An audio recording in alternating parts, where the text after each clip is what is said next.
What's crackin'? My name is Hans and for today's video guys, i-share natin sa inyo kung paano kayo kagad guys magkaka-rare item dito sa Odin Valhalla Rising. So guys, ituturo natin yan sa inyo, pang beginners lang to, and syempre kung gusto nyo pa ng maraming tips and tricks regarding this game, please subscribe to my channel and also click the notification bell.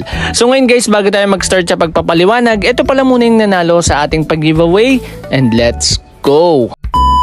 So eto guys yung YouTube natin. So ang nauna dito guys is si Hashalid. Congratulations, nanalo ka ng 50 pesos.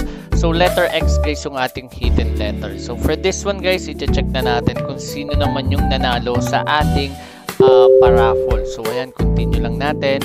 At ang nanalo naman dito guys ay si Sensei Omers. Nanalo ka ng 50 pesos. So congratulations sa'yo. At ngayon guys, didiretso na tayo sa ating topic and let's go. A few moments later. So guys, ganito lang ka-basic magkaroon dito guys ng tier 1 or rare guys na tier 1 or tier 2. So basic na basic lang to. So punta ka lang muna dito sa craft. So for example, ang gusto mong makuha is weapon. So yung weapon ko is ito. At mapapansin nyo yung requirements ko dito is wood, grindstone, and also egg drum. So magiging problem nyo dito guys is itong egg drum kasi mahirap siya mahanap. Itong grindstone nakakuha siya kapag nagdi-dismantle ka. Itong wood pwede mo siyang mabili guys sa town merchant, kaso 10 lang yung pwede per day. So ayan guys, papaliwanag na sa inyo kung paano kayo kagad guys makakapag-craft neto, and also kahit hindi naman kayo mag-craft, pwede kayong swertehin dito through the town quest. So kanina lang sa town quest, muntik na ako makakuha dito ng rare, mali lang ako ng cards na nakuha. So itong 5 na to magiging cards yan, depende kung ano yung pipiliin nyo.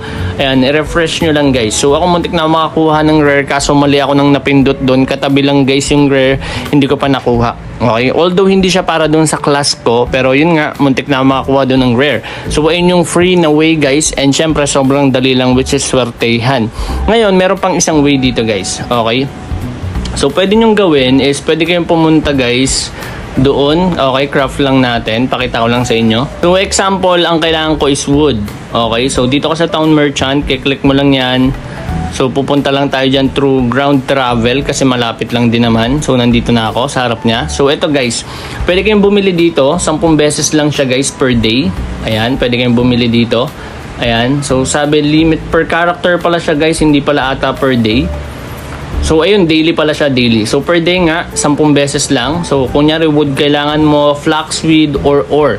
Ngayon kung hindi naman kailangan yan, and sa tingin mo mapuproduce mo to through farming, okay? Kasi meron din naman binibigay sa event, which is ipapakita natin yan sa inyo. Pwede kayong mag-ipon guys hanggang makakuha kayo nitong mga to. Ayan, rare guys. Ito rare na character avatar. Ito rare na mount. And meron din dito guys epic. So ayan, mag-iipon lang kayo na mag-iipon dyan. Pero mahirap yan. So depende sa inyo kung gaano kayo kasino with regards to dun sa token na yun. So ito yung token na yun guys. Ito yung gagamitin nyo dyan. Ayan yung 340 na nakikita nyo sa taas. Next one naman is paano ba siya makacraft ng madali. So for example, ang kailangan ko ayan as our sorceress is weapon. So kailangan ko ng grindstone and wood. So dito nyo yan guys makukuha. So click nyo lang tong sa event. Ayan yung parang celebration. So ito may nakuha ko dito guys. Ito sa day 3 may makukuha kayong flaxweed, wood, tapos ore. And times 15. So lahat yan makukuha nyo. Bali tag 15 sila. Next one is punta naman kayo dito guys sa 14 days. Ay hindi, dito pala sa growth support event. Dito nyo makukuha yung egg drum. So ako ang ginawa ko lang is a temp armor enhancement. Ayan, ginawa lang natin siyang may dalawa akong plus 5 na armor. So ito yung nakuha ko. Next one is meron pa yan guys. Okay, so dito naman, dito makukuha nyo dito guys yung ore. Ayan, kapag final strike to a monster times 100. Ito naman guys, consume. Ito wala lang yan. So dito ka naman sa day 2. Sa day 2 may makukuha ka ulit na additional ore. And also, ito egg drum. Ayan guys, makukuha nyo ulit times 20. So fulfill mo na dito yung kailangan na 40. So for example, parehas tayo ng goal and ang gusto nating unahin is weapon. So makukuha nyo na kagad dito yung 40 na kailangan. And itong grindstone, ang gawin nyo lang dito guys, mag-AFK kayo, mag-farm lang kayo ng mag-farm dun sa mga mobs na kaya nyo hanggang makakuha kayo ng maraming mga weapons. Make sure nyo lang guys na hindi masyadong crowded para yung loot guys is masolo nyo. Next one, itong wood guys, pwede nyo siyang ibili. Ito, dun sa merchant na to.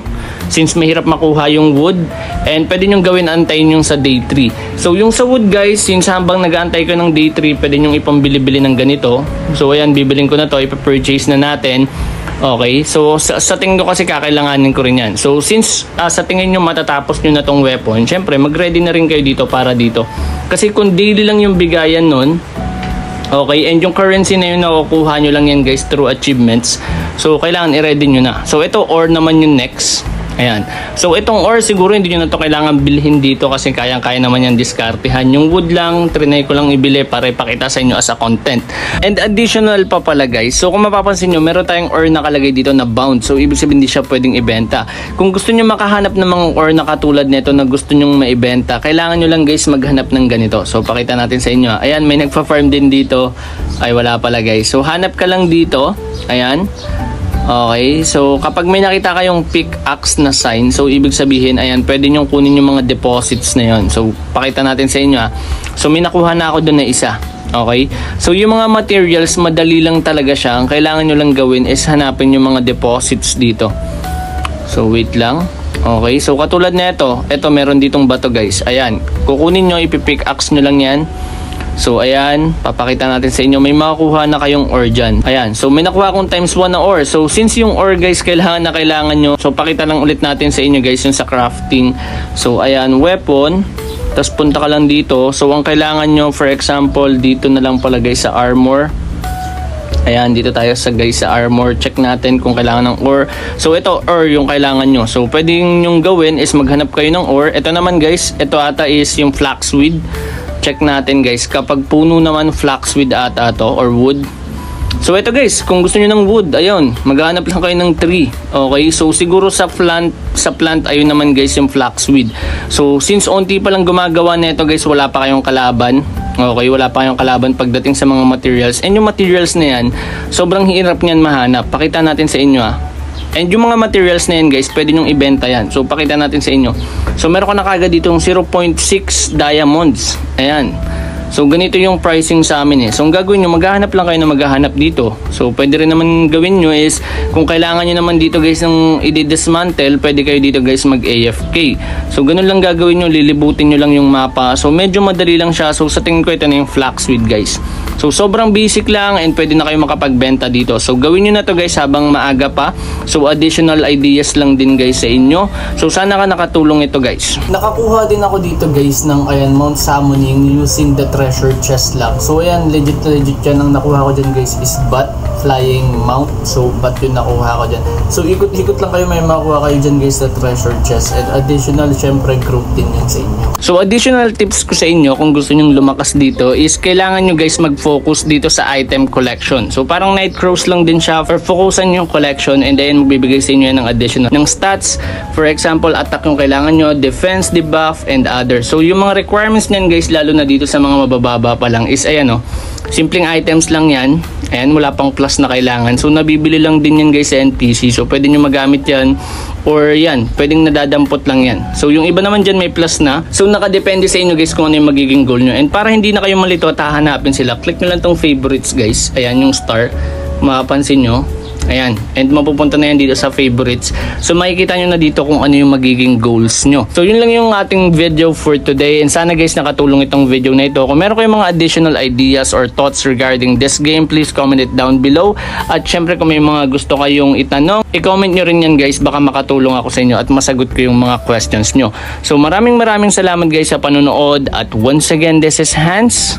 And goodbye.